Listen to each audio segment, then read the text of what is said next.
Efendim?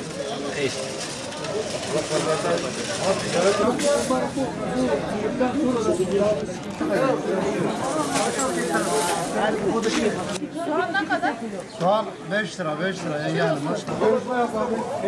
Hayır gel. Vermişti zaten ama. 2 kilo mu olacak?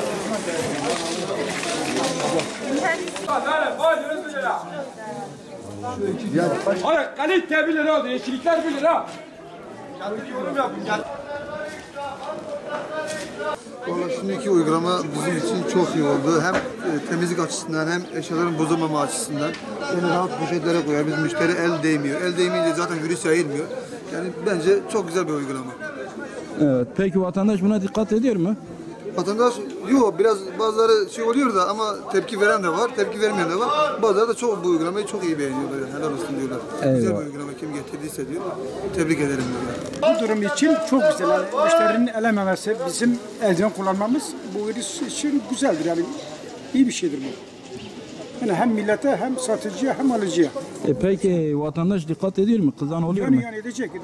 Yani biraz içinden şey etse dahi yani uymak mecburiyetindedir. Çünkü bu olmazsa olmazdır. Yani bu bir hastalıktır, virüstür yani. Hepimiz için geçerlidir bu. Yani bugün önlemezsek yarın çoğalsa da beter yayılacak, hepimizin zararınadır. Aslında bu çok güzel bir şey. Hem arkadaşları hem vatandaşı biraz daha temkinli olması için en güzeli budur. Peki kimi vatandaşlar buna uyuyor, kimileri de uymuyor. Ne diyeceksin? Aslında uysak hepsinden daha güzeldir. En azından kendimizi düşünmemiz lazım.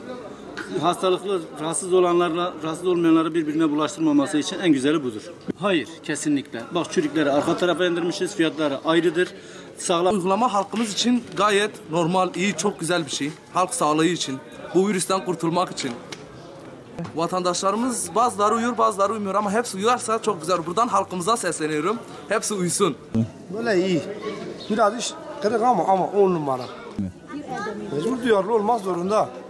Şimdi uygulama güzel bir şey ama esnaf tutuyor çürüğünü koyuyor. Şimdi aldım adam burada. Malzeme burada çoğu çürüktür. Yani dürüstlük olursa. Dürüstten dolayı tamam. Haklılar da. Biz de haklıyız ama artı biraz temiz mal koysunlar.